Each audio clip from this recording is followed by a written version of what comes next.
Tuloy nga nang nalaman nga ni Rosel ang pinagagawa nga nitong si Tali, kung saan pumayag nga ito na gamitin siya nitong si Melania para lamang hututan nga siya at makuha ang gusto ni Melania.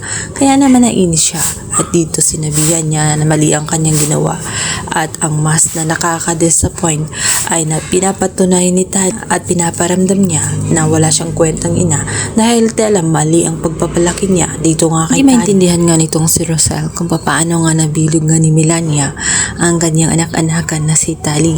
Ngayon ay tela sa isang salita lamang niya ay sumusunod ito sa kanya at hindi siya makakapayag na magtuloy-tuloy iyon.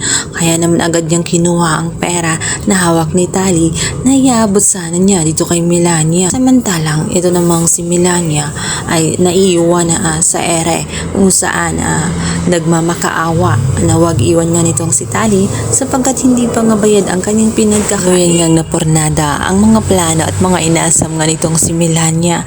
Ang dami-dami pa naman niyang iniisip na bibilhin at ninaisip niya na makakamit niya ang kanyang pinapangarap kahit na wala na nga itong si Darius dahil gagamitin niya ang kanyang anak na si Tali. Subalit tela mauudlot na ang lahat dahil alam na ni Rosel ang mga pinagagawa niya na ginagamit niya itong si Tali.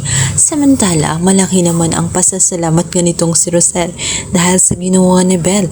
Tuluyan niya nga nakita na mali talaga ang ginawa nga nitong si Tali at tama lang na sinabi sa kanya, kung hindi ay hanggang ngayon ay nangungupit pa rin itong si Tali at inaabot sa kay Melania at maari ngang pag nagtuloy-tuloy iyon ang magiging dahilan kung bakit bigla na lamang babagsak ang cafe nila dahil sa malaking pera na nawawala araw-araw na kagagawan nga nitong si Melania. Nagsisisi tuloy itong si Rosel, sana nga lang ay hindi na lang nakilala nga nitong si Tali ang kanyang totoong ina dahil isa lamang siyang napakasamang impluwensya pagdating sa kanya. Sa kabilang banda, dito naman ay biglang susulpot itong si Tali upang hingi sana ng tawa dito kay Rosel. Ngunit napansin niya na kausap nga nitong si Rosel itong si Belle. Dito naman ay magkakaramdam siya ng pagkainis dito nga kay Belle sapagkat nalaman na nga niya na si Belle pala ang nagsumbong sa kanya. Naisip niya na bida-bida talaga itong si Belle at ginagawa niya yun para masiraan siya. Subalit hindi natuwa itong si Rosel sa ginawa niya at ayon sa kanya ay tama lamang ginawa ni Belle. Ayaw niya tuluyang maging masama itong si Tali dahil sa impluwensya nga nitong si Melania.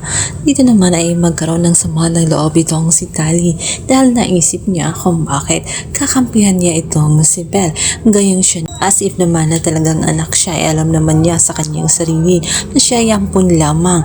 Palibhasa ay talagang uhaw na uhaw siya sa atensyon at ayaw niya na may kahati pagdating nga kay Rosel, kaya naman lagi niyang pinag-iinitan ito. Walang nagawa itong si Tali dahil para kay Rosel kanyang ginagawa ay hindi pagkakampi kung sino sa kanila ay wala siyang naging favorite. Ayon sa kanya ay kumakampi lamang siya kung sino ang tama at kung ano ang dapat.